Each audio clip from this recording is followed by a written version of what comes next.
Warning, this content is for entertainment and educational purposes only.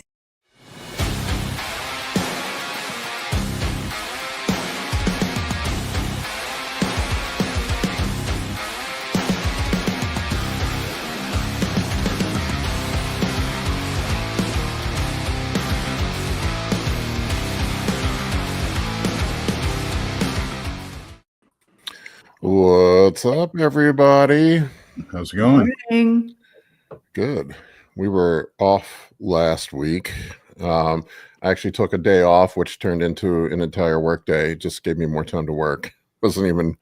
I got everybody's prepping right now. I got a couple of guys competing every weekend at this point. I feel you. It's a busy time. It's exciting though. I like that time.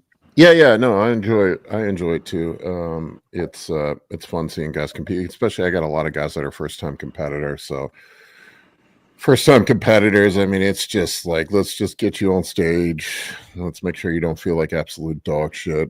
No. Make sure you can kind of pose. You get through the process. It's funny though. Like I have to manage expectations with guys all the time. Like a lot of guys they're so amped up and ready to go for the show. Everybody gets upset when they're not in first place. Yeah.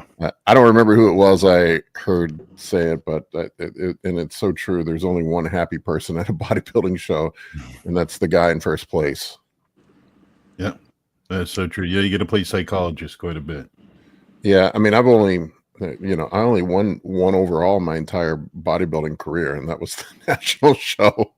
Right. It's good one to win an overall in, but that's the only time. My first show I got fifth or sixth. No, I think I got last place. 6 out of 6. That was terrible. But I mean, that's just part of the journey. So that I don't know. That's why I tell guys just to focus on the personal journey. It's about being the best version of you that you can, and don't get too obsessed with the placings. The only variables you can control is how you prep and your presentation. The rest is kind of up to fate, who shows up. Yeah, things like that, what the judges think. And sometimes guys just don't have the genetics or the structures to place high, but that doesn't mean you can't go out there and have fun and have a personal challenge and make the most out of it and enjoy the ride. I mean, pretty much all my friends have come from competing in bodybuilding. That's the crazy thing. Like, it's just, there's so many other benefits to it other than just where you place on stage. Right. I know that sounds, woo-woo and shit, but that's my thought process on it.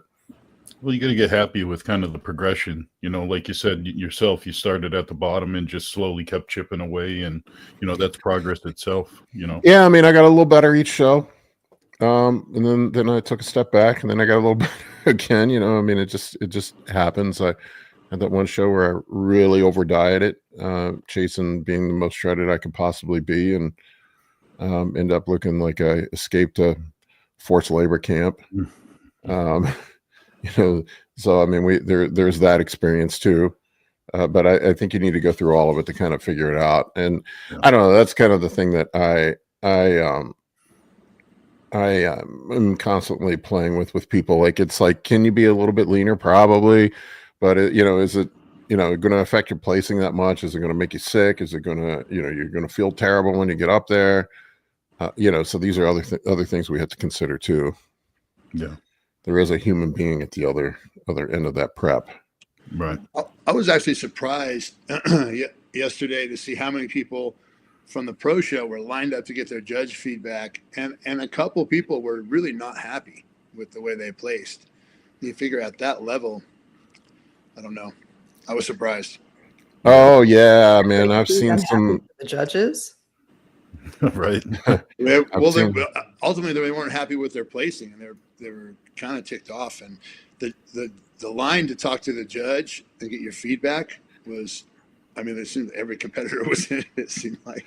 Oh man, I remember, was it 2 years ago at the Arnold when Milos was not happy with how Samson placed, and he was out there just screaming at Tyler Mannion. I mean, just screaming at him. Yeah, I'm sure. He wasn't the only one who thought he should have won that show either. But yeah, I mean, I don't know. Man, it's you're just in that's an unenviable position. Being, I don't know how the judges do it, man. You're sitting there all fucking day long. That is a long ass day, Yeah. and it's just so subjective. Like, I mean, do you really think they're giving much scrutiny to the guys in the second call outs? No. No, I don't. I think they just, they're really paying attention to the first call outs, and even then, they run through people so fast on, especially at the amateur shows. Yeah.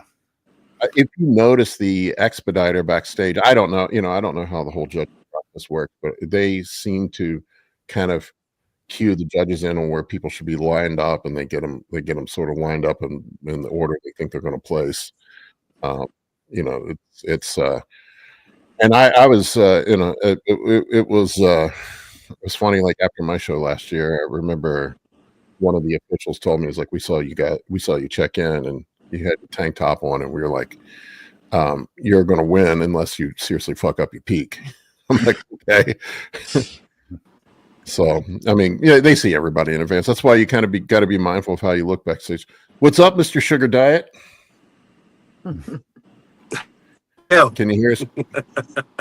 Chase Can is you hear looking us? sweet. Bob. There What's you go. up? What's up, man? Dude, I completely forgot when I told you yesterday that I'm gonna be at a car show today, so I'm at a car show. Oh, don't worry about it. It's no big I was deal. like, oh shit, I completely forgot. No, it's cool though. Like is my connection all right? You guys like hear me okay? It's a little laggy. We got the king of carbs himself on, so we don't need you, Chase. The originator of the Okay, all good. carb diet, apples the all day long. The originator of super high carb diets. Oh, I was wondering. Yeah. So, were you only eating sugars, or were you not eating sugar? Only It was eating only sugar. Ah, okay. Then let me get it. Yeah, it's we were Yes. talking about it before we got it. We was just serious. We got Only a big lag. sugar, but We got a big lag with you, Chase. I think it's way behind. sorry. Yeah, It's like talking sorry. to someone on the moon. Yeah. So, what's the weather Yeah. like on Mars, man? I know, right? Sorry. Yeah, it's bad. I've got Yeah, no connection here. yeah. This might not work, man. We can talk about the sugar So- diet without you. That's okay. Yeah, that's all right. Anyways, see you guys later. All right, man. Later. Okay. Good, Chase. Yeah, the audience would not like the lag. What's up, Roman? How you doing, buddy? Let me set up real quick. Yeah, I mean, so the whole sugar diet thing. It's Mark Bell's been talking nonstop about it. It's been his big thing lately. The part that cracks me up is this is stuff that we've known for a long time. It's essentially what we do with carbohydrate cycling. But I mean, bodybuilders have been doing this forever. It's where you'll have days where you keep your protein more moderate or lower and push the carbohydrates higher. Simple sugars are often in play, and then you end up having a metabolic effect from it. I mean, Roman can attest to it. It's your metabolism will just spin up as you push the carbs up. Can you hear me? Yeah, we can hear you just fine. Ah, Yeah. great. Okay, so, yeah, and then I just had a client of mine. He's doing he's dieting. I gave him a high day yesterday, and he was down 2 pounds. Yeah, I see it all the time. Yeah. I see it all the time. If they're metabolically healthy, I think that's the key thing.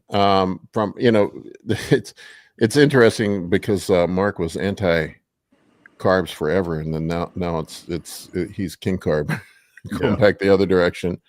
I don't know. It's funny. People seem to swing from one extreme to the other with this stuff. But yeah, I mean, the gist of it, from what I understand, is it's what is it? FGF21, right? Is the peptide that your body releases, and it's sort of when you're on a high sugar or high carbohydrate day, and what it does is increase mitochondrial efficiency, and you end up in a state where there's sort of an effect of mitochondrial uncoupling. You can feel it when you have that high day and you get super hot. You can feel your body temperature go up. Yeah. Well, metabolically, just like my off season, Paul, last year, I mean, you had me at 3 high days a week, and I just couldn't. All I did was speed my metabolism up more and more. Yeah, and that's what you'll see. It's like throwing coal on the fire if you get people rolling. I've had multiple people that I've done with diets. I was just talking to one of my clients yesterday. He said when he came to me, he was eating 1,500 calories a day and not losing weight. And over the past 2 years, we've worked his food up. And I got the dude up to eating 1,000 grams of carbs on his high days and 500 to 600 on his medium days, and he can't gain weight at that. Yeah, but here's the thing: people think that's going to work overnight, right? No, it takes time. Right. Over the past 2 years, we worked him up. Yeah. Well, that's a lot. Like, I'm a prime example too, Paul, with working with you. When we started, we had to be pretty conservative with carbs, especially, and then using more carbs, utilizing the carbs. It's not just a matter of eating them and consuming carbs. You're actually got to utilize that fuel. And then maybe in about 2 years, I was eating more than double the amount I could work with before, Forgotten Friends that I load 1,500 to 2,000 grams for almost a week to meet for a strength. I'm assuming he's a bodybuilder or a power lifter. Yeah. And it is a slow incremental thing. I'll slowly just start ratcheting people up over a period of time. And it seems, and what I'll notice too is as you get deeper into contest prep, if you start pushing up those high days, that the metabolism seems to kick up even further. And now that's not true in everybody. There are some people that are, just have stubborn bodies, and we have to be, I speculate that it has to do with insulin resistance and metabolic disorders and things like that.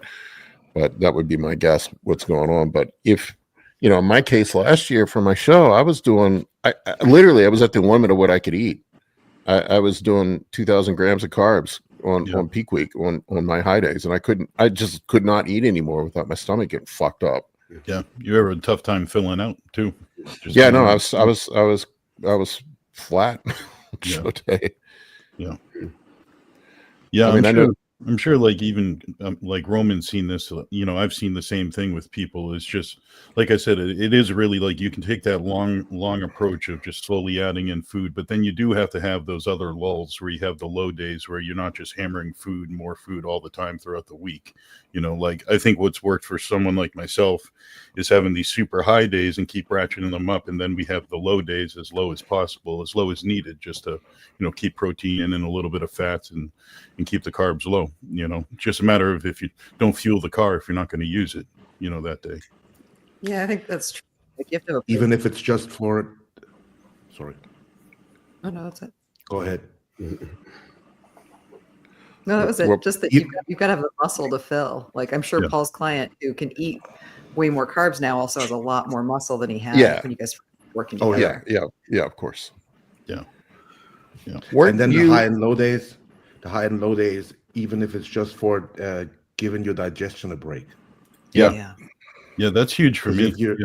Because if you were to do 1,000 grams every day, you're gonna feel it. And then after a while, you just need even a fast for 20 hours, 18 hours, something like that. Just skip a few meals, Yeah, and then do all these high carbs while you're training. You're going to kind of eventually look forward to actually the low days more than those high days sometimes, at least for me. Yeah. Weren't you doing intermittent fasting, Roman? Like I thought I recall you saying that you were taking 1 day a week and then using some metformin and fasting. I still do that. 1 day a week on a rest day. I'll sleep in as long as possible. And then I do all the physical therapy. I schedule all that on the rest day, So I sleep in as long as possible. Then at 2 p.m, I get a massage, physical therapy, whatever, e-stim, blah, blah, chiropractor. And then my last meal or my only meal before bed is going to be 300 grams of carbs and like 60 grams of protein. And that's all I eat on that day. And then the next day it's back to 1,300. Yeah, that's what I was doing last year. I would do a 24-hour fast. I would just eat one meal on my low day, and I would go just get a giant steak and a couple plain baked potatoes. That's what I would do. That was kind of my thing. I just laughed. Yeah, I always do just steak and rice. Steak and rice, yeah, that works. I just laugh because Roman's one meal is some people's low days when it comes to carbs. or more than some people's low days. It is More a than low my day. low day right now for carbs. I'll tell you that much. Yeah. Nick was saying 2,000 grams a day. That's probably something like where sugar diet refeed makes sense. Yeah, I mean, what's that, like 20 cups of? Yeah, no. I'm trying to think. There's 2 cups of rice. That's like 40 cups of rice, right? If you did it all from rice. Yeah. There's no fucking way you're eating that much rice, so it has to be from sugar. I did from August of 2022 until December of 23. I did 15 shows. You know. Wow. And by the 13th show, I was up to, when I loaded for the show, 3 days of 2,500 carbs. Oh my god! Oh my So I started 3 days out, and then I did 2,500, 2,500, 2,500, and then the McDonald's in the morning. You know, That's great. How does But it That's a started- great method. it started. Yeah, of course, but it started with 1 day of 1,200, and then maybe a day of like 1,000. And then the next show I did a little bit more, and then the next show I did a little bit more, and then but that was the max. Like 7,500 carbs over 3 days was like, Yeah, I remember hearing some stories about Dennis Wolf doing some pretty crazy carb ups. Where I think it was Chad Nichols that was working with him. They would have him push the carbs like crazy high. Milos. Was it Milos? Yeah, Hmm. I know Milos likes the carbs and insulin. What do you So- do for digestion though, Roman? Like you just kind of rough it through those high days and then just look forward to your low day and that keeps you in check? Or are you doing anything like digestive enzymes or anything to help out? I do, the pepsine and betaine caps. Uh-huh. You know? Yeah, Benanine or whatever. And it's I called. do apple cider vinegar helps. Mhm. Nice. Ginger helps, like ginger root, and coffee helps. Mhm. I don't know why, but it helps. Mhm. And I never used to get digestive enzymes, but my sponsor has some, so I just order them and take them. But I gotta be honest, I don't feel a difference. Yeah. So, This is what I've learned. Oh, go ahead.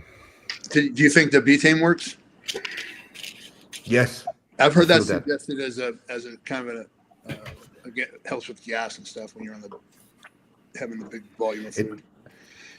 I think it helps me. I feel it when there's a lot of protein to digest. So I definitely take it with every meat meal. If I do a shake, I don't throw in Yeah. but with everything that has like chicken, steak, fish, stuff like that, definitely. 600 milligrams of betaine HCl, and there's always pepsine added to it. I don't know how much pepsine they add. But it's the orange brand. You guys have that in the US too. The orange. Yeah. It's on Amazon. Yeah, I know what you're talking about. Now or something like that. Yes, exactly. Yeah. Yeah, now. Yep. Yeah, that's the brand that I get. What I have noticed with the digestive enzymes is that if you look at the actual amount that you need for the food that you eat, you're like really underdosed. Mhm. You have to get the specific enzymes. Like if you're eating carbs, I think it's amylase is the one that you need for carbohydrates, and you need a lot of them to really have any sort of effect. And that's protease for protein, and you need a ton for them to actually work. Is what I've seen. Yeah, and then if you have a blend, it won't work because Nope. the pills are so small, and then it's just like pixie dust. No, it Have you doesn't guys do ever anything. tried Masszymes? It's a What is brand, Masszymes. No. Yeah, it seems Say again. pretty good. That's the brand name is Masszymes. I think that's the company. Yeah, I heard of it because Pekulski promoted. Yeah. We used to promote it. Yeah. But I Roman, haven't tried it. been meaning to ask you, how's the we were talking before, how's the lower body coming along with your training? You've been able to kind of get back to 100% or what? No, not 100%, but it's getting there. Yeah. I'm like on the hack squat. On the hack squat, I'm like, I'm 66%. Yeah. Yeah. Okay. And what do you have trouble with strength, building your strength back up, or you just get some pain or whatnot? No, absolutely no pain. That's great. Yeah. No pain whatsoever. No knee pain, no hip pain, nothing. It's just not really that. I mean, the surgery was in January. Yeah. So Recent. yeah, so 3.5 months ago. So January No. 15th was the surgery, and Yes. yeah, it's going pretty good. Good. I'm in rehab. I'm in rehab mode too. Got the bicep tendon reattached. Oh yeah. How's that going?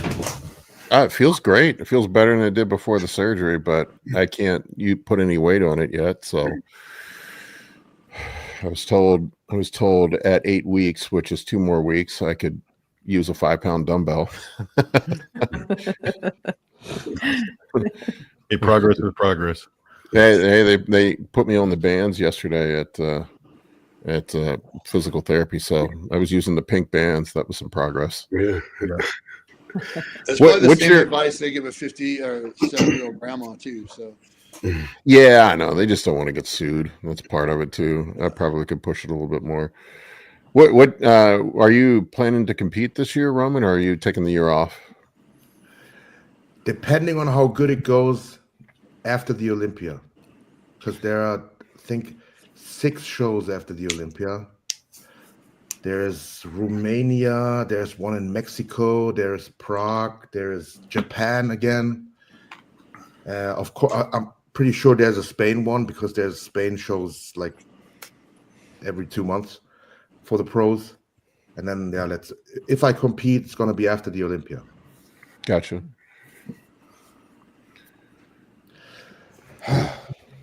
I just listened to Ryan's episode on Think Big Bodybuilding. Oh, yeah. That was Oh, cool. you were on there with those guys? Yeah. No. Yeah, he was on. I was. Yeah. I was just listening. Yeah. Did you guys get into the whole story, Ryan? Yeah. It blows my mind every time I hear it. Yeah. I know. Wow. Thanks for watching. That was an interesting one because Dave has some interesting takes. Like we were on there with Dave too. And Oh, Crossland, yeah. yeah. Yeah, I think Dave wasn't Dave in prison? Yeah, I think so. Yeah. And that's also what he does, like semi-professionally, is he defends. He's a professional witness in court. Witness, for steroid cases. So he like sees it all the time. Well, that's crazy. Yeah.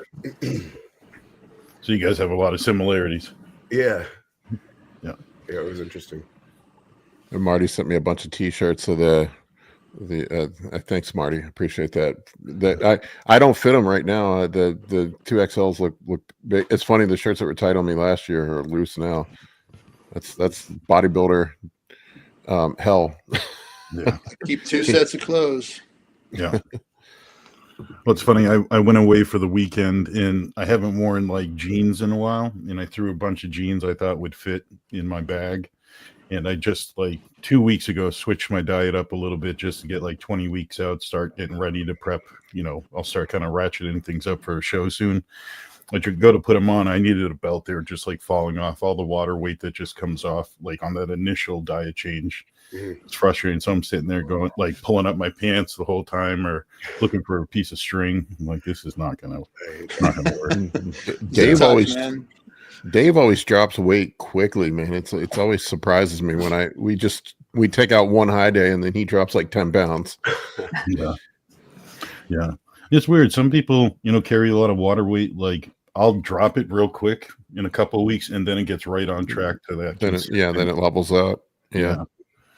I guess it is what it is. But I keep my blood pressure in line. I keep all those factors that you'd want to keep in mind with, carrying a little extra water weight. So it doesn't seem to bother me, where some people struggle with it. You know what I mean? So it's wild seeing the difference between different people.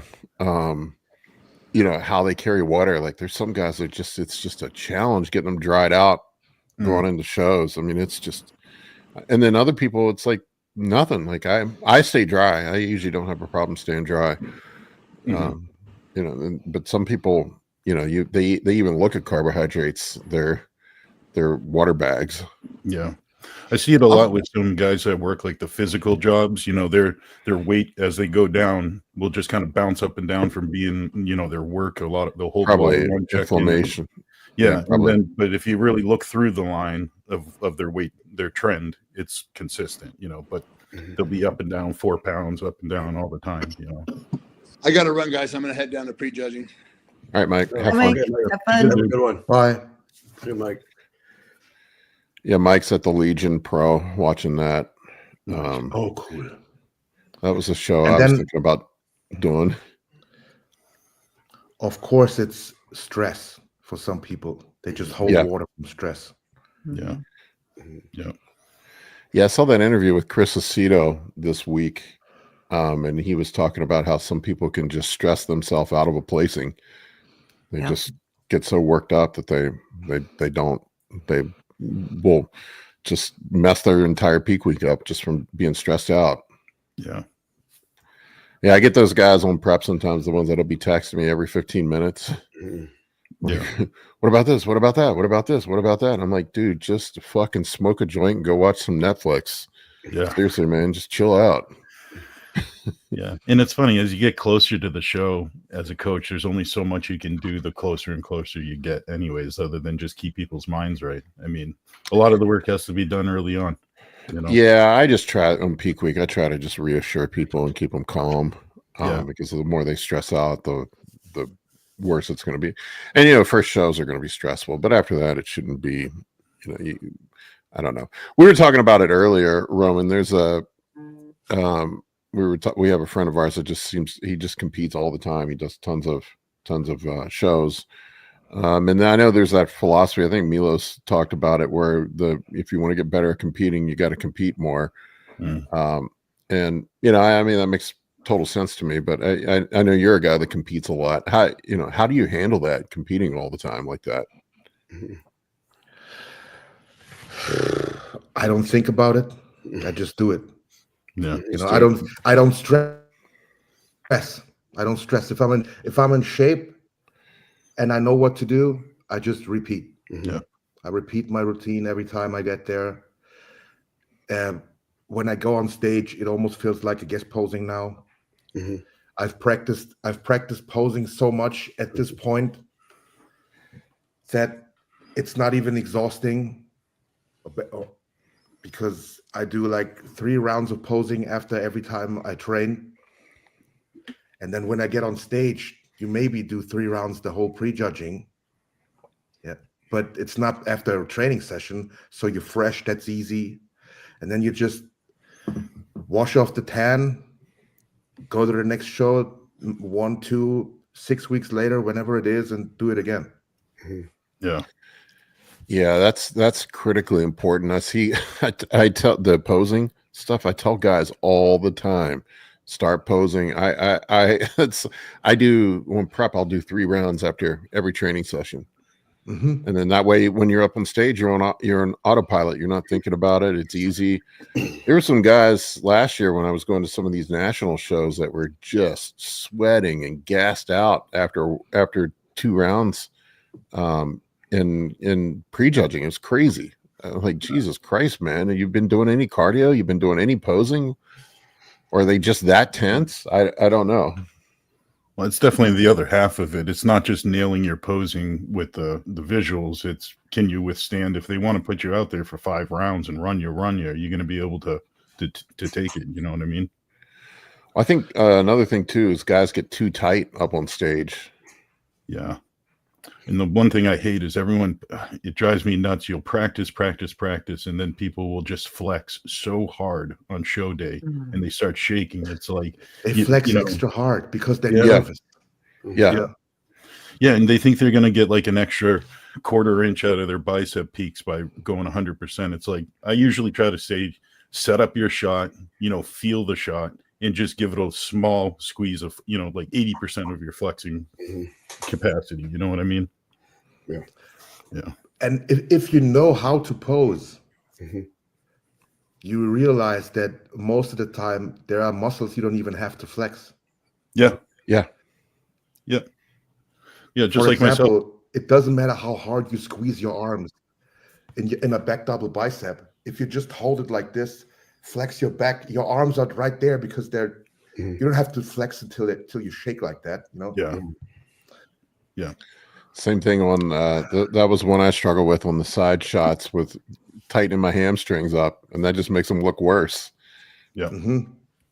Well, like my midsection on all my front shots, the less I flex my front half, like I'll flex in my biceps, or I'll try to lift my chest up and squeeze there. But the more I kind of like let it hang and get a sheet for my like abs, the better they look. The harder I try to flex, it all congeals together. It doesn't look right, and it doesn't look right. It might look a little more, have more pop, but it's not pretty by any means. The worst prejudging I had to go through was at the World Amateur Championships. They had 9 judges, and every judge gets his own call out. So I had to do 9 call outs in a row. Oh my gosh.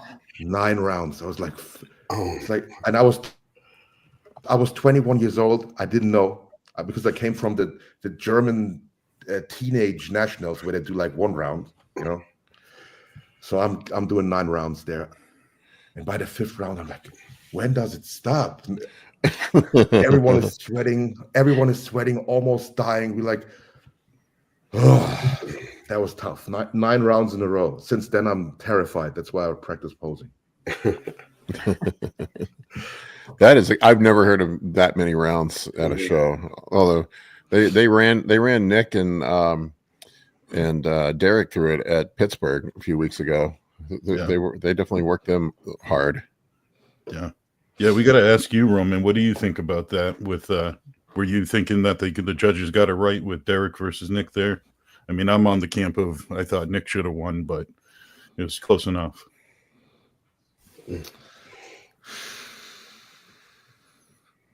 It was close. You could have given it to both. You got to put you on the spot. No, it's a comparison of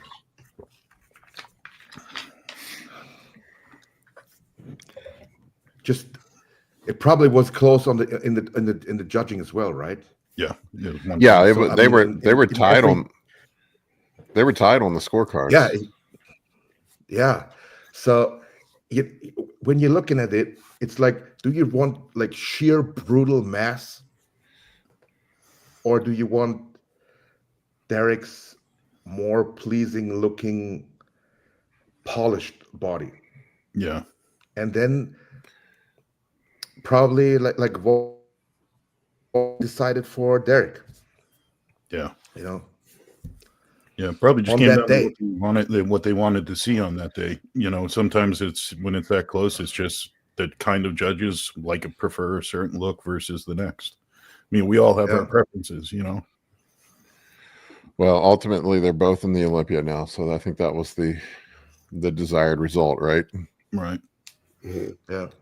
Yeah, I mean, Nick won the fall. You know, some people say, "Oh, it was politics that Derek won," and I think it was the exact opposite. If it was politics, Nick would have won. Mhm.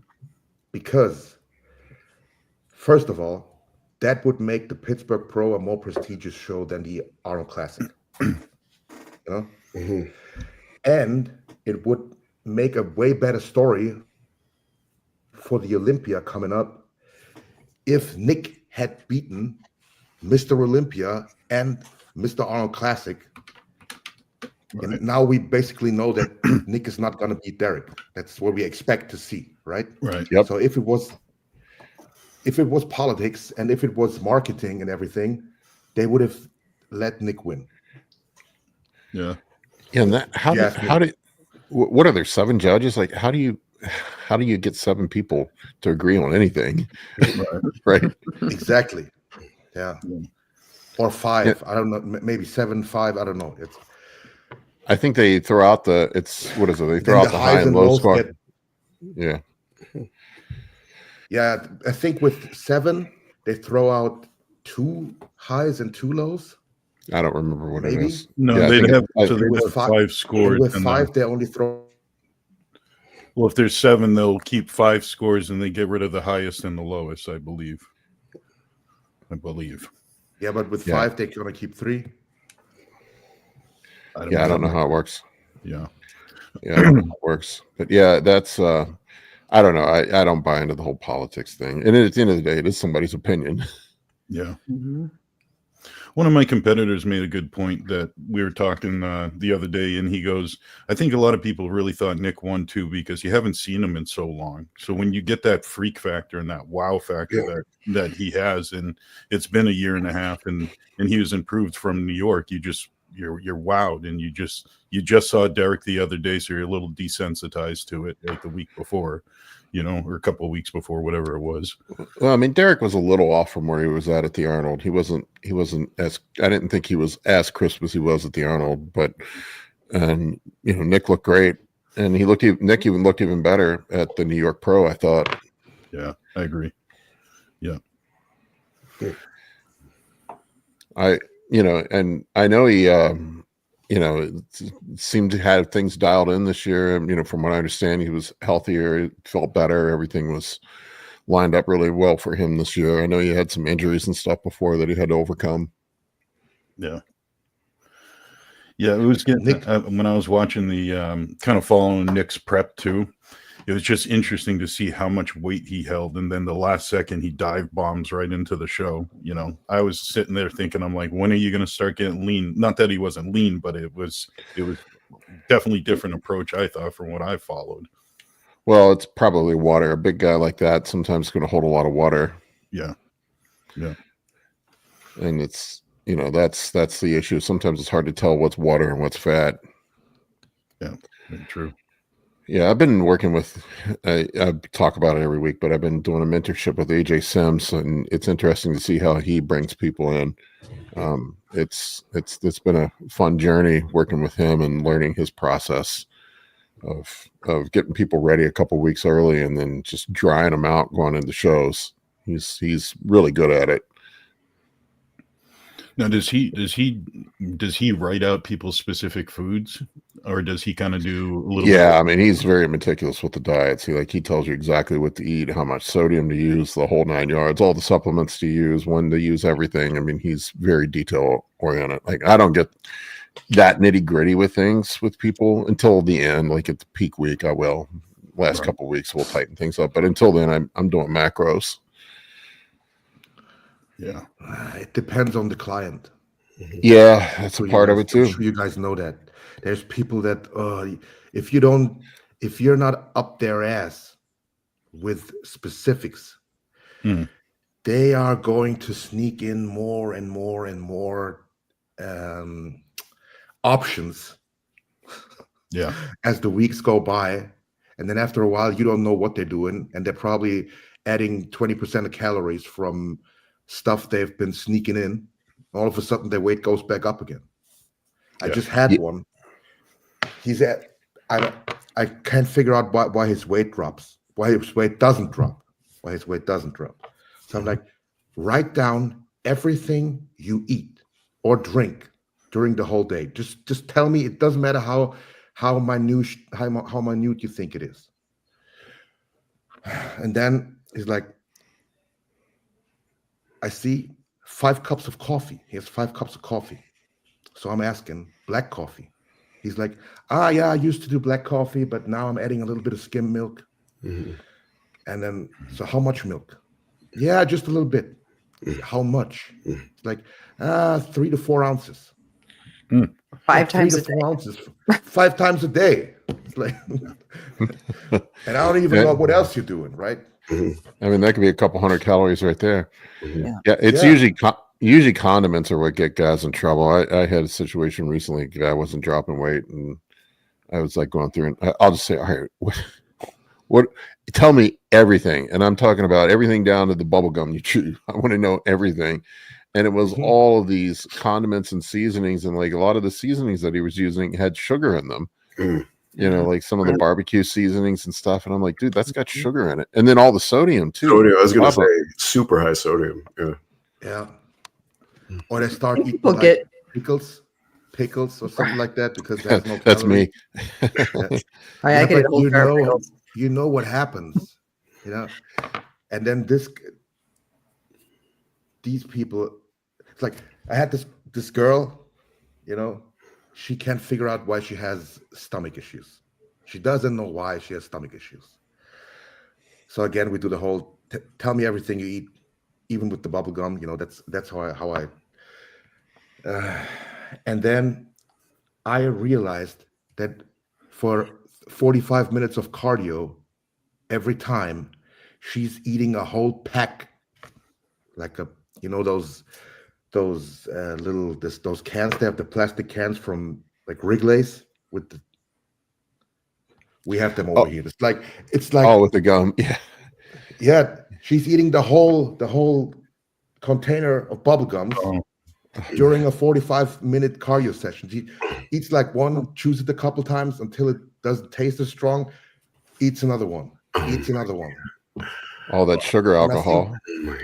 I think there's 45 amount of air you're going to consume chewing all that gum too, like that with the sugar alcohols, like that's digestive disaster. And there's still like 4 or 5 calories in each piece. Yeah, and sugar alcohols like Amy said, and it's terrible. It's like I think there's 52 pieces of gum in one of those containers. Having 5 calories. Yeah, but it's for 45 minutes, so that means she eats more than one a minute. That is crazy, man. That is crazy. Yeah, people do crazy disordered shit when they're starving. And I think too, you get like if you're overusing condiments, you get like almost taste blind to them. So you need like more and more and more of the same condiment to get the same kind of hit from it. Yeah, I mean that's why I'm prep. I literally go from eating pickles to like eating like straight pickled jalapenos, and like they barely tasted hot. You know? Well, another one I was talking to AJ about is the guys using the Frank's Red Hot and all the sodium that's in that. He's like that's messed many a peak week up. Yeah. And the spray butter, I can't believe it's not butter. Oh yeah. Like I'll use that, but you can't. People open it and pour it all over their meals, and it's like that adds up. I mean, it says 0 calories, but a tablespoon's going to be something for sure. Yeah, it's definitely not. Yeah, I think if I remember correctly, the bottle has 960 calories. Oh my gosh. Yeah, that's quite a bit. And I think the bottle is the bottle is 4 ounces. Yeah, something like that. Yeah, it's same thing with the 0 calorie, like the Pam and stuff that you spray for. It says no calories, but there's definitely oil in those. Yeah. Well, I seen one serving size is like it literally says half a second of spray. I don't even know how a human being is supposed to be doing half a second. Yeah. Yeah, I saw a video on that before. Someone doing an example, and they spray a quarter second, just basically tap it, and they're like 0 calories. And then they do what we typically do, 5-10 calories, and then they showed someone spraying the hell out of the pan, and it adds up. You got to pay attention. It's like Paul says too. Consistency in your measuring is important. It's those little things add up over time. Yeah, here it is. I can't believe it's not butter. There's actually in 5 pumps. There's a half a gram of fat. So, and there is some fat in there. So, yeah. Well, that's basically all it is. So, how many pumps are in the entire bottle? Yeah, I don't know. A lot. Yeah. Yeah, 5 pumps is a half a gram of fat. So, yeah. I mean, I'll use it too. I won't lie. I use that just to give the flavor. But if you're trying to like change the consistency or like enrich your 5th chicken and rice meal, it's like you just can't pour it on. I mean, you're gonna just might as well throw your progress out the window over a month's period, Except if you're Dexter Jackson. Yeah, because now in his video, I think it's Dexter 2K7 or something it's called.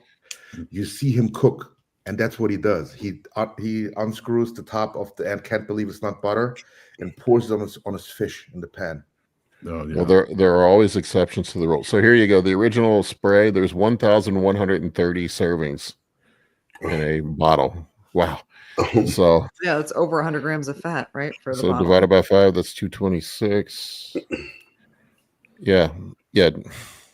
So 113 grams of fat. Yeah. So you're right, Roman. There's close to 1,000 calories in that bottle. Mm-hmm. Yeah, you weren't. I was like, that doesn't sound right, but fucking hell, man, I didn't know that. That's funny. Yeah, so that because Dusty Hanshaw actually called the company and asked. That's crazy.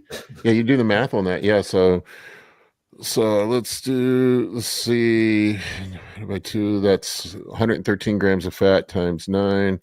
Yeah, that's 1,017 calories in a bottle. There you go. You just think like if you were doing that, like dumping that I'm sorry, I think the spray butter is gross, but like that whatever spray butter on something, like how much peanut butter you could eat instead. Very true. Amy's a nut butter girl. Mm-hmm. People make fun of me and my bland diet on prep. The only thing I do is put salt on stuff. That's it. I'll sometimes even just drip a little water on like a baked potato just to soften it up so you're not choking it down, Yeah. I just got this. It's a truffle hot sauce. Oh man, I love. Yes. You guys have those. You guys have a better one in the U.S. It's with the Melinda's. Oh, the Melinda's truffle hot sauce is so good. I wanted to order it from the U.S., but it's too expensive. It's ridiculous. So delicious. If we ever send you a care package, Roman, there'll be lots of Apple Jacks, and we'll throw in some Melinda's truffle hot sauce. Yeah. Get a sponsorship. Yeah, cool. I tried the expensive stuff, the truff, and I like the Melinda's better. I agree. Truff is good, but Melinda's is better. Something about just the balance of flavors is better. And it's 1/4 of the price. Oh yeah, easily. It's like a 1/10 of the cost. Yeah, it's pretty strong. You don't need much to really spice up the meal. Yeah, I'm still old school sriracha. Sriracha is my go-to. My stomach is so sensitive anymore. I cannot do hot sauces. It's countdown to extinction if I do hot sauces. I can get away with it once in a blue moon, but I just have to keep shit super bland. And it's like the deeper I get into prep, the more bland I have to keep stuff. My stomach, I don't know if it's all the PEDs maybe, but my stomach gets really rotten towards the end of prep. Probably the orals fucking my stomach up. Yeah, that'll do it. You don't run orals anymore, do you, or Roman? No, I got to doing only injectables. So if I run an oral, it's either injectable oxymethylone or injectable Superdrol, which I love. Injectable incredible. The strength from those are awesome. I see the look on Ryan's face. He has thoughts on it. One bottle of the hot sauce over here is over $25 without shipping. Holy shit. No bueno. That's so what are your thoughts on the injectable Superdrol, Ryan? Yeah, it's a lot of those injectables. I mean, the only problem with them is that usually they have to be dissolved in guaiacol because it's they don't dissolve any other way. So the guaiacol it has a very distinct and unique strong odor, and then still the injectables can still have a lot of pip even in the guaiacol. I mean, it depends. So a lot of people like just don't like to use it because of the guaiacol and having to inject every day and then the pip. But as far as potency and being able to avoid first pass through the liver is a huge benefit. So yeah, it's a great way to do it. And what's the other one? And then I only do it for 2 weeks before a show. Right. Yeah. Okay. So that's fine then. And what's the other carrier oil that's or even 1 week? Is it ethyl oleate? Yeah, the one that smells like bacony, you know. That's probably the guaiacol. It's got a really strong odor. The ethyl oleate is not so much with the odor, but it's more, people are more prone to allergies with the ethyl oleate than with other things. So you have to really watch allergic reactions to it. Gotcha. Yeah. Yeah, and you know the stuff, if you have a bottle sitting around for longer, the rubber stopper dissolves. Will dissolve, yeah. Yeah, so I don't know. Oh gosh, I misread that comment, Tina.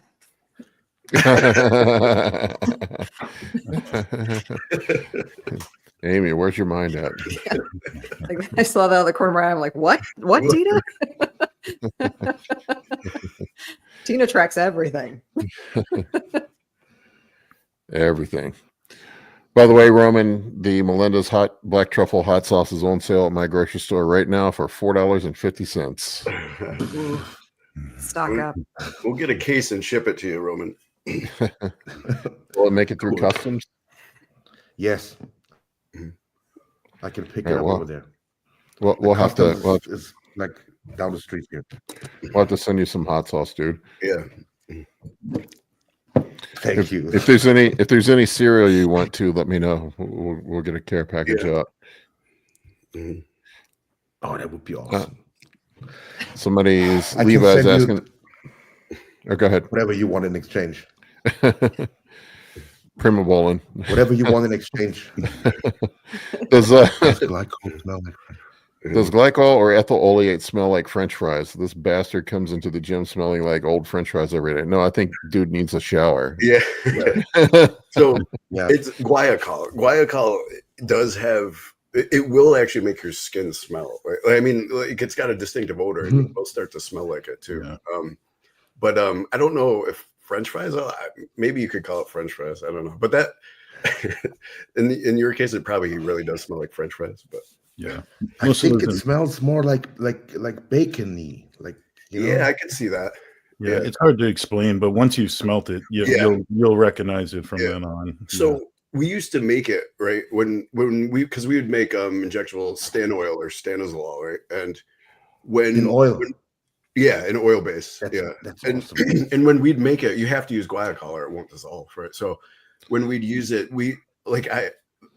I've started off just having I made all my guys get like hoods and vents and everything so we could really have a sterile environment. But even in there, but otherwise they'd make it in their kitchens, right? And other than even in there, it would stink their whole houses or apartments up, so they wouldn't be able to make it. So I actually had to rent special offices just to make the stuff that we use guaiacol for, and because it would just stink up people's houses too much to actually make stuff in there. It's wild. Yeah. So I had to rent out a few offices just to make our Guayaquil stuff. Yeah, the insurance company next door is like, "What the fuck is that smell? What are they doing over there?" Don't mind us, guys. We're just making injectable Winstrol over here. Roman, do you lead? Do you use the Superdrol right up to show day, or do you cut it off a couple days, or do you cut off any of your injectables a couple days before the show? No, I use it right up to show day. I think that's a good idea. Right up to show day. And on the morning of the show, I probably take 10 milligrams.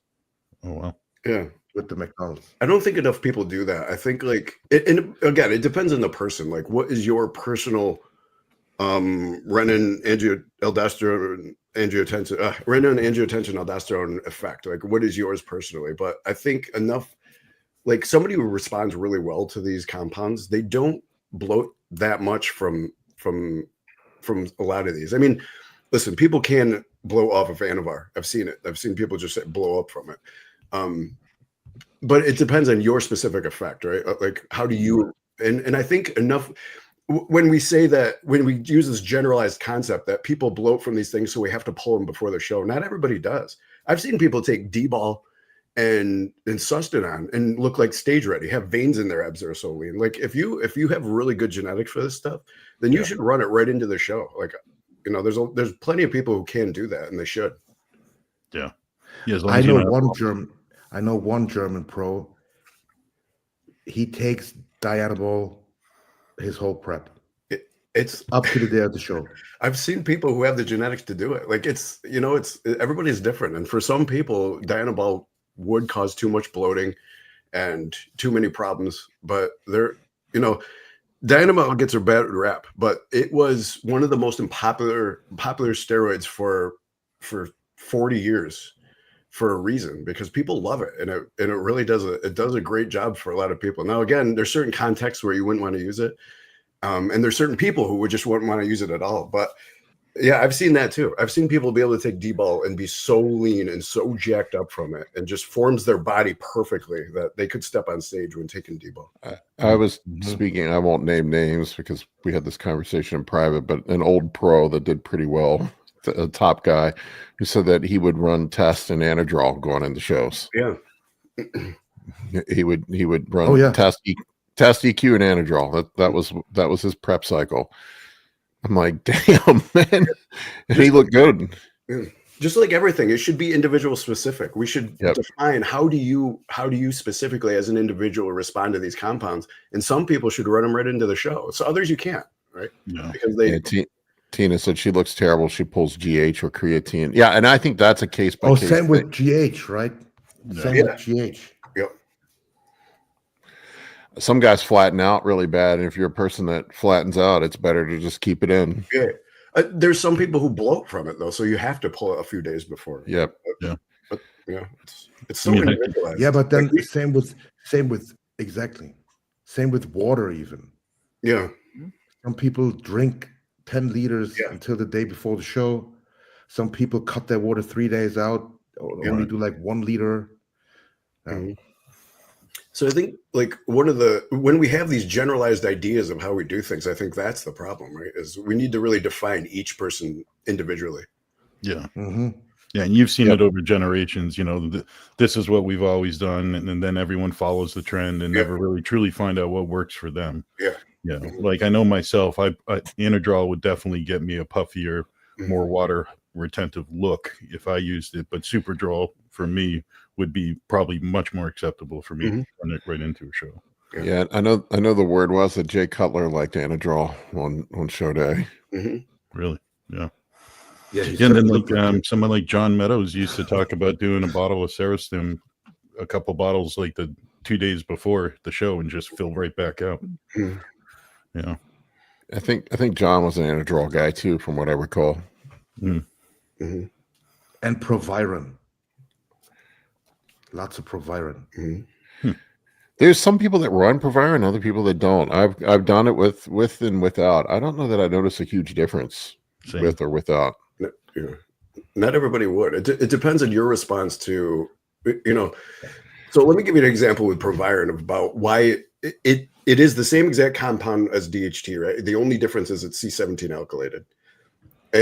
But let me give you another example of two compounds that have the same compound, but the only difference is C17 alkylation, and they react totally different in the body, right? So D-bol is the same exact compound as boldenone, right? Same exact. The only difference is the C17 alkylation. Now those two compounds react very differently in people when you use boldenone or D-bol, right? So it's the same with Proviron. Even though Proviron is DHT with just the C17 alkylation, it doesn't always act just like DHT in people. Although I will say it's the closest. It seems to act the closest of any of the other DHT derivatives as DHT. Now it depends on the individual if they need more DHT, right? If they have a specific sensitivity to DHT as to whether or not it will actually be helpful. There's plenty of people take Proviron and they don't notice any difference.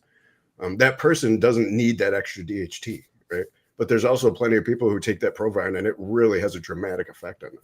So, well, the big difference I noticed with Proviron is it keeps my eggplant working at the end of prep. So that's an effect of the androgen receptors inside the endothelial cells, right? It really helps for vasodilation so that you can. Well, it definitely helps me. Yeah. Keeps me alive at the end of prep. Yeah. Usually that's the furthest thing from your mind at the end of prep. But it's funny, the better you look, the less sex drive you have. It's terrible. It's like you look great, but you want nothing to do with it.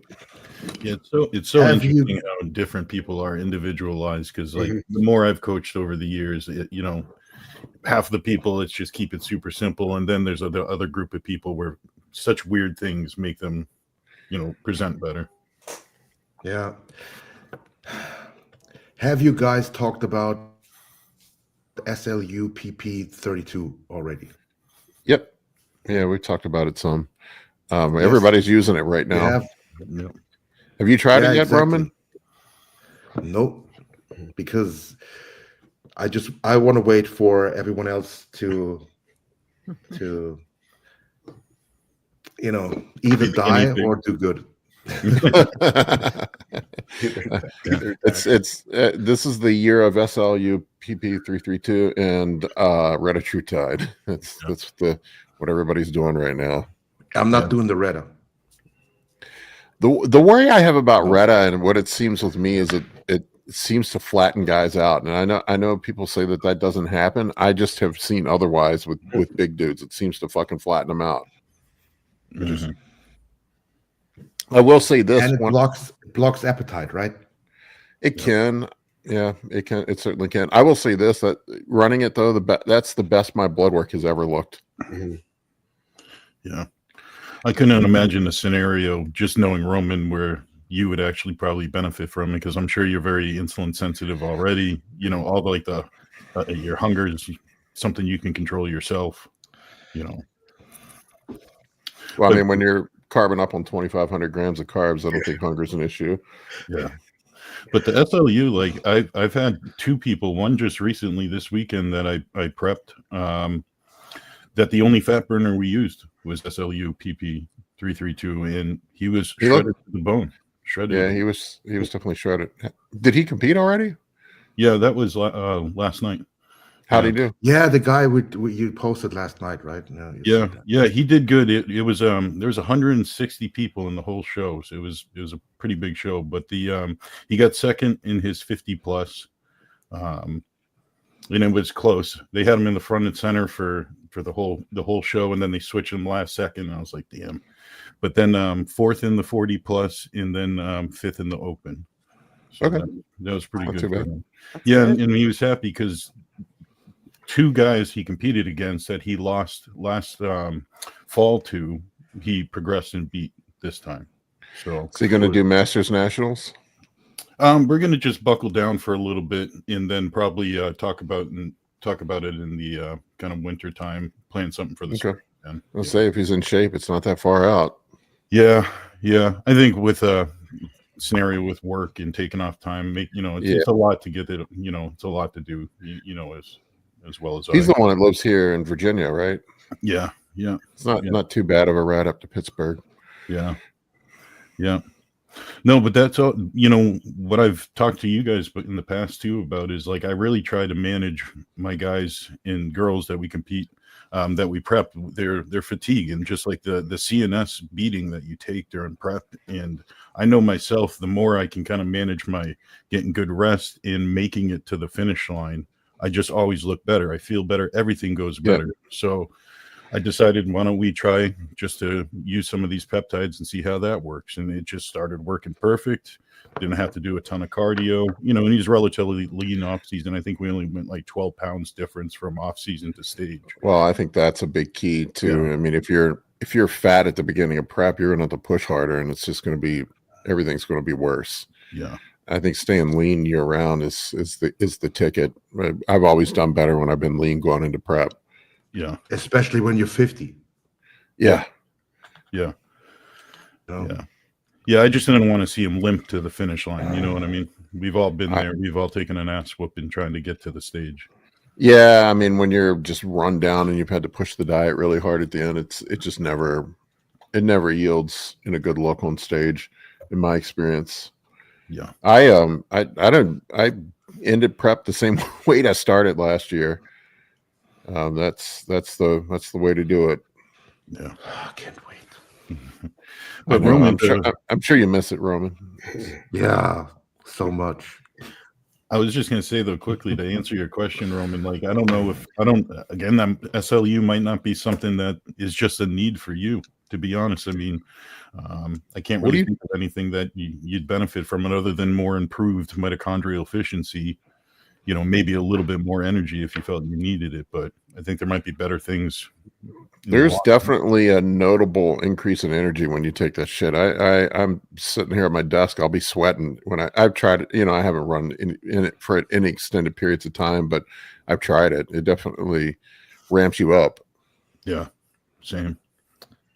I noticed an increase in energy because I started to use a CPAP 2 weeks ago. Nice. Oh, that'll help. Oxygen. That'll do it too. Fuck. Yeah. Normally, oxygen and good right sleep. Now, I would be sleeping to get ready for my second training session, and I can't even sleep during the day anymore because I'm not tired anymore. It's good. It's incredible. Mm-hmm. Incredible. Awesome.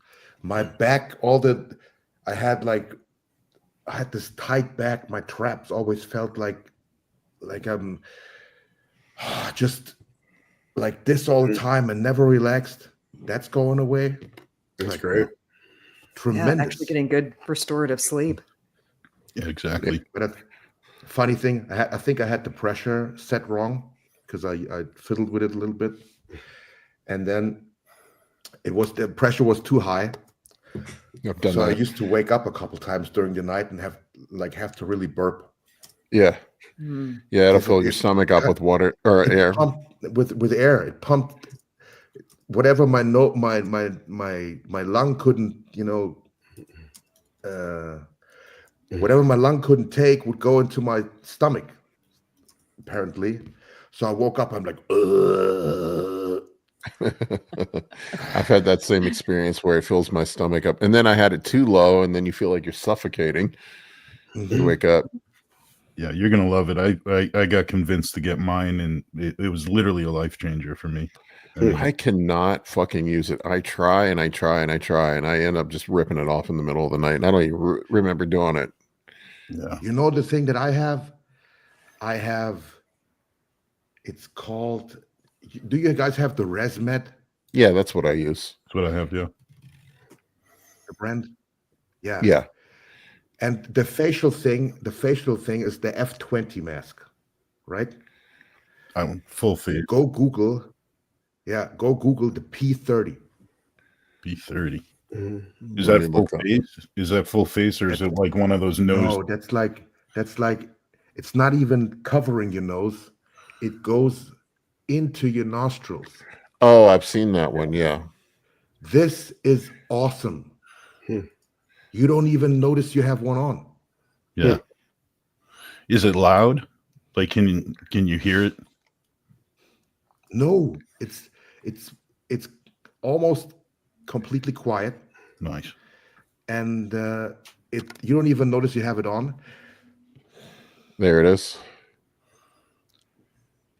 Nice. No, this is not the one. This is a different model. Let's see. Is that this one? Let me. It is. That's the click on the- N30. Here's the P30. There it is. This one, I think it's, but it doesn't have the thing up top. Mine comes from the front. Oh, it goes right over the front of you.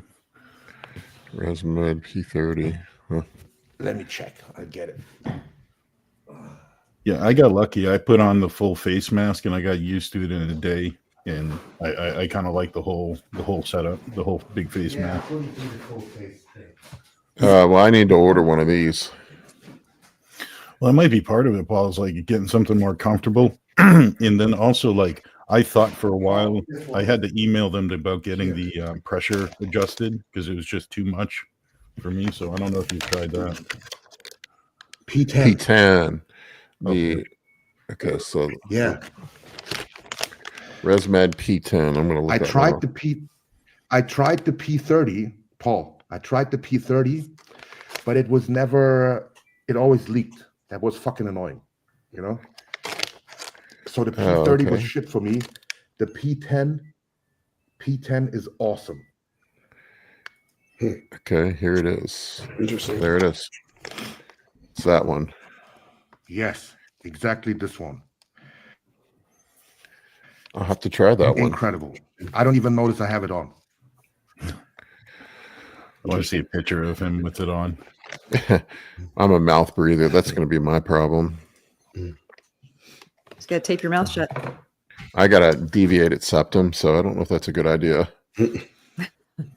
As long as you can breathe through your nose.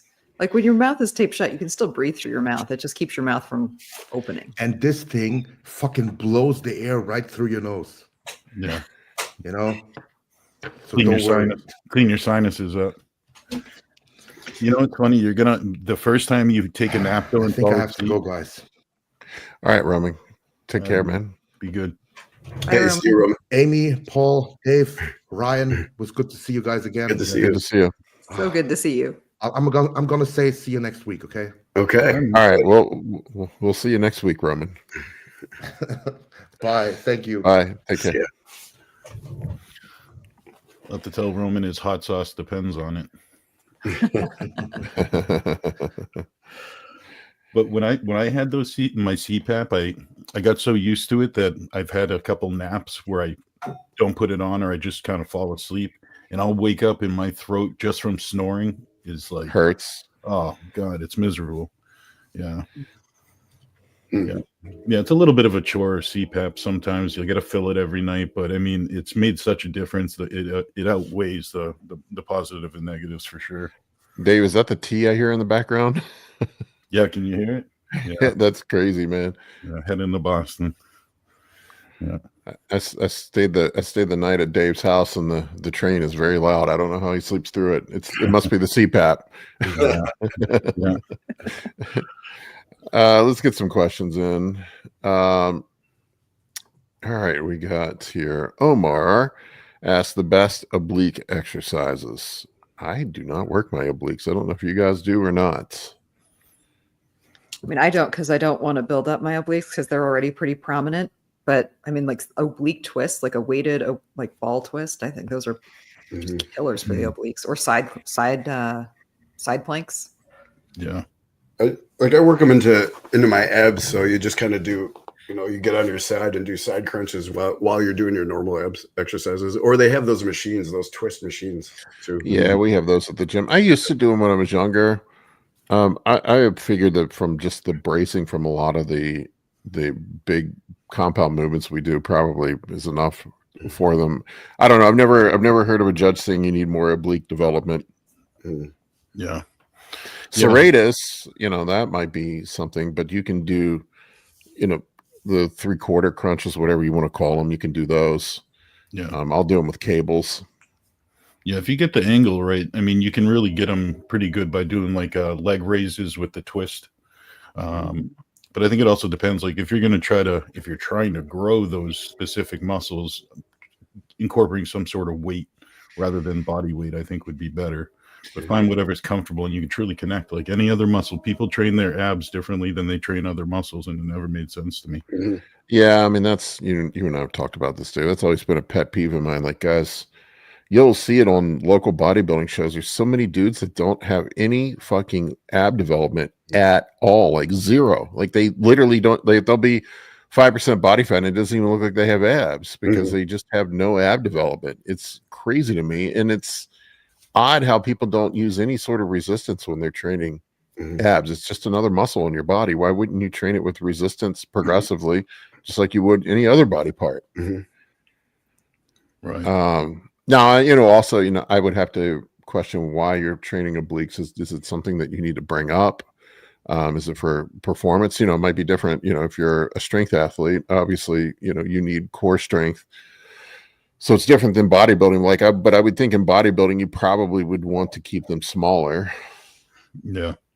Yeah. And you might not be lean enough. Like you might see your six pack, you might see your abs, but you might not see the obliques quite yet. Some things come in differently. Like I hold my fat right in that love handle area where you're going to see. Yeah, that's a fair point too.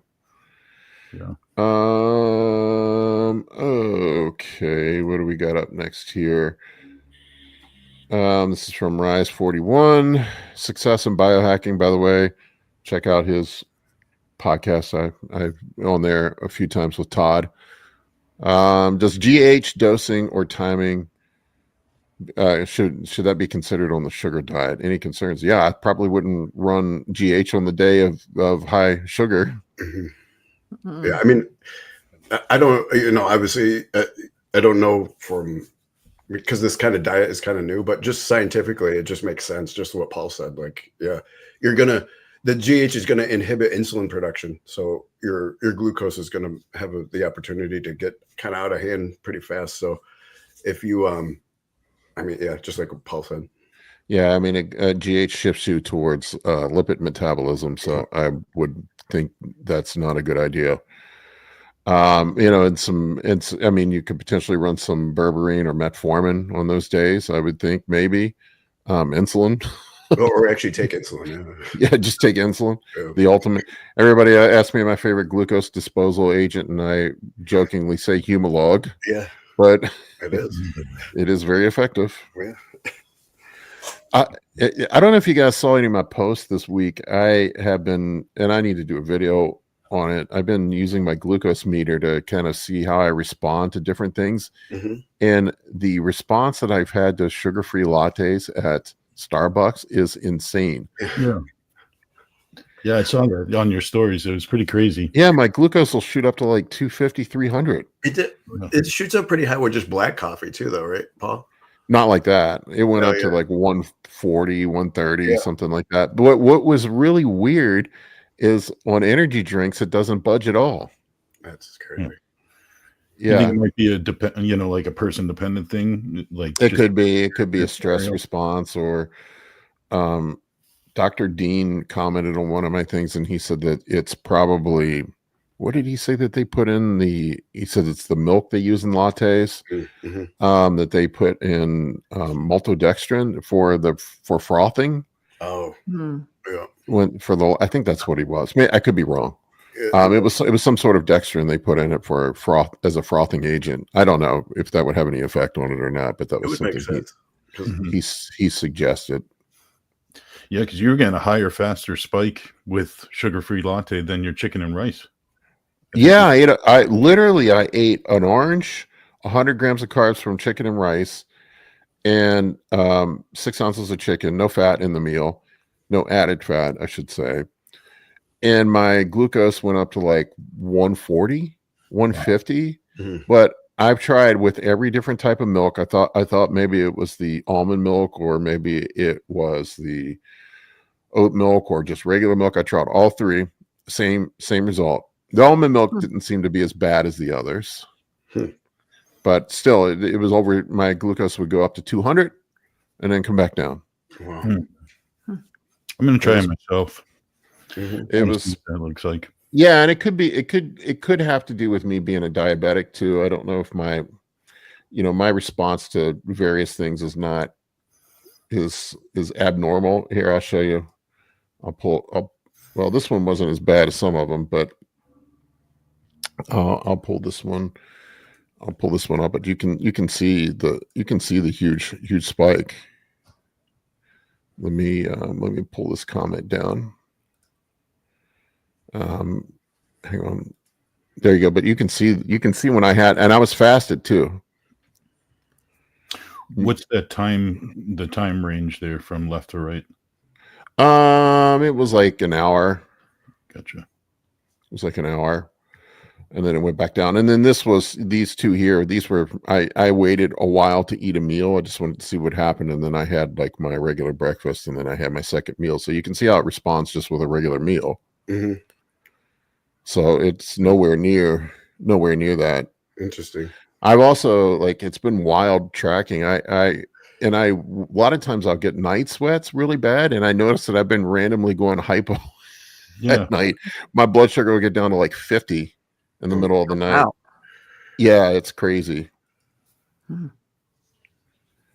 Yeah, I need to make a video about it. It probably, I don't know. I geek out on it. I'm sure everybody around me, all my friends and family, get tired of hearing me talk about my blood glucose, but I find it fascinating. It's good for you to know. I mean, especially if you're having, these lattes aren't programmed, right? So you're having them when you want them. You don't want to spike your insulin at the wrong moment, at the wrong time. Not the wrong moment, but you know what I mean? If you're having these on times that you don't want that response. And I've been walking down to the Starbucks from my house. It's maybe, I don't know, it's a 15-minute walk to the Starbucks. Yeah, something like that. But I walk and then I walk back, so I should be burning up stuff. I've also noticed that walking doesn't seem to have that much of an effect on my blood glucose, but lifting does. Lifting will bring it down dramatically. Yeah, that's like, there's people that do like squats instead and see a much more rapid decrease in glucose than walking. Yeah, so the whole walk post-meal thing to bring your glucose levels down doesn't seem to do much of anything for me. Well, it's not just about glucose though. Walking is also about like gut motility and other parts of digestion as well. Amy, I'm trying to justify not doing cardio. Gotta walk. Let me have my moment here, please. It's all right through it, Paul. If I eat and don't move for 4 hours. I'm trying to say that lifting weights is better than doing cardio. Yeah. Let me have my fantasy. For lowering blood glucose, perhaps. I think I'm going to try that myself. I'm curious to see the difference between person to person. So I'll do a latte. Yeah, and I'll say this, I've been double checking the I saw, was it Menno Hilseman? Somebody posted a study this week that showed that the glucose meters are pretty inaccurate, the continuous ones. Mm-hmm. I will double check it with against my blood meter, and it definitely is not as accurate as the blood meter. Right. Because it seems to run high, is what I've noticed, compared to the blood meter, the blood measurement, but it measures interstitial or intrastitial. I'm saying that wrong. I can't spit the word out, but you know what I'm saying. Mm-hmm. Fluid in the body versus blood. So I have noticed placement too. If you get the placement of it wrong, it fucks it up. Heat seems to mess it up. I notice, like, after I take a hot shower, my blood sugar goes up on the meter, right? Or which could also be a stress response. I don't know. Yeah, that's possible. But it's interesting to see all the little things that happen with it. But all right, next question here. Sorry, I don't want to bore people with my blood sugar conversation. I just find it fascinating. I think it's interesting too.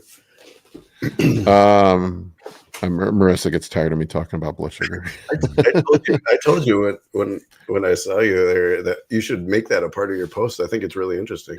Yeah, no, I need to do a video. I just would need to go through and like record myself eating a bunch of random shit. I will say this, and this is what I have noticed with the blood sugar meter, and this is also a justification. Pizza doesn't raise it. Really? That's really interesting. You should, and I can eat a lot of pizza. Like hit like a Snickers bar versus a bunch of these other things. Like I wonder what it would I'd be really curious to what it does in you. Amy's Well, homemade cookies. Amy's homemade cookies. Yeah. Yeah. Well, I found out what I checked my blood sugar when I was at the Arnold after I ate them, and it was like 250. They're It real. was not good. They're real. That's not fair though, because you maybe had some high blood sugars leading up to that as well. Can't blame the cookies. Yeah, well, I also ate like 10 of them in one setting, so there is that too. That might have a factor in it. I go all in when I do things. There's no half-assing things. All right, Nick. You might as well eat the dozen. Like, can't leave a dozen undone. Yeah, I only eat cookies by the dozen. Nick asks, Rice, what do you want? Should treat you like? Okay, yeah. He was talking about that was a response. Sorry. All right, let me get the next one here. IDFA Danny, is there any potential issues with running low test and matching trend ratio? Let's say 200 test, 200 trend.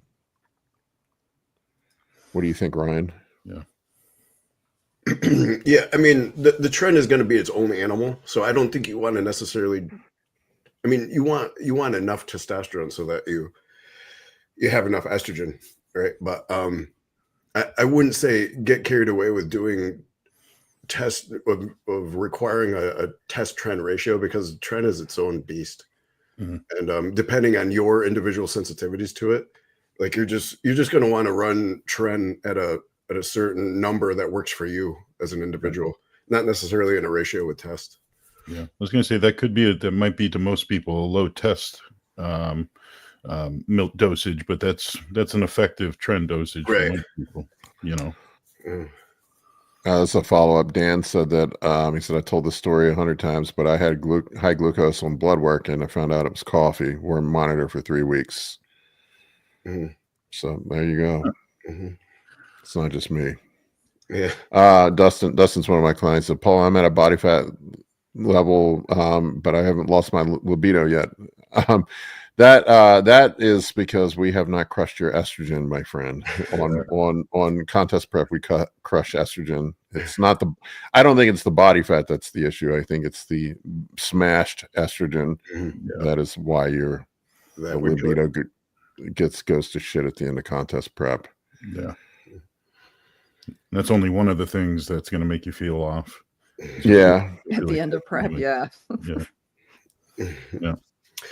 Hey, tell Dustin to send his resume. Dustin asked for a job. Yeah, send it over, Dustin. Oh yeah, sorry. Oh, I don't know why I said tell it. I could just said that. Yeah. Dustin, there you go. Send your resume. Send your resume.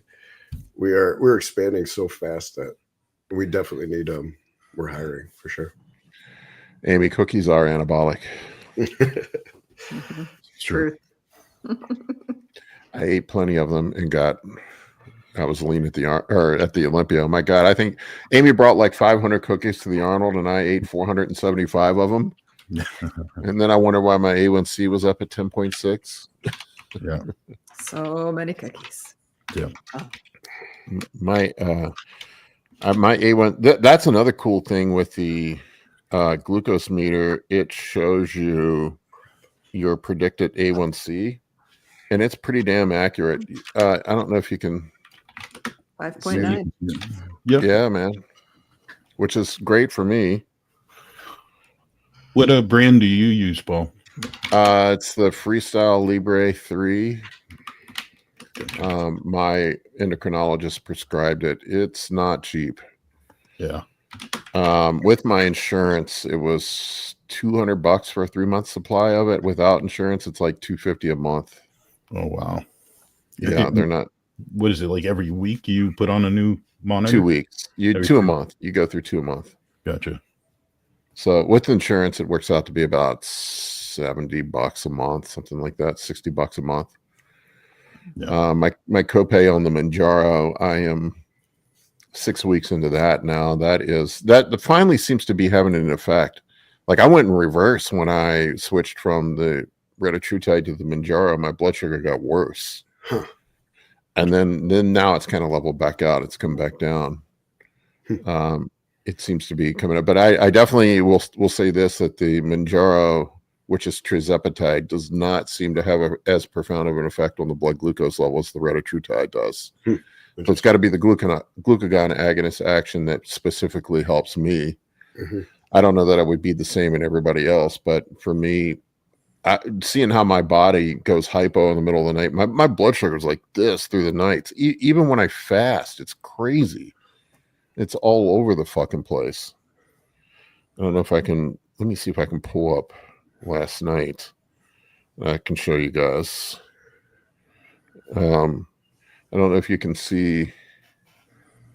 Let me see if I can get it to focus.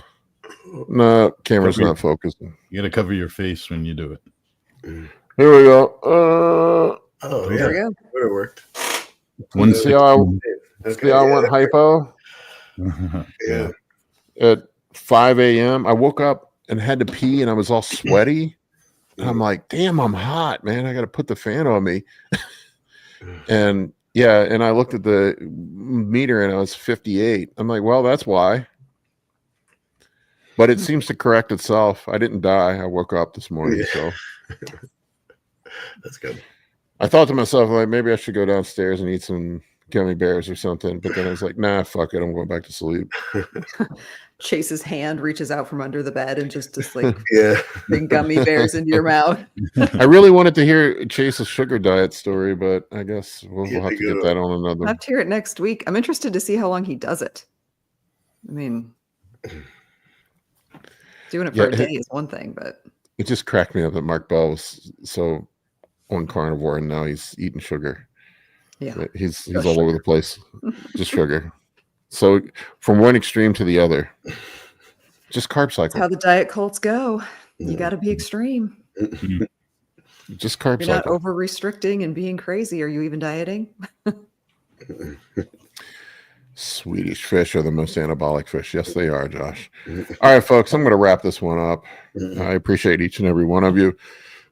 Thank you, and we will see you, I guess, next week. I may or may not be on next week. I've got shit going on with there's a pro show here in town I am helping with, but we'll see. Cool. All right, folks. Take care.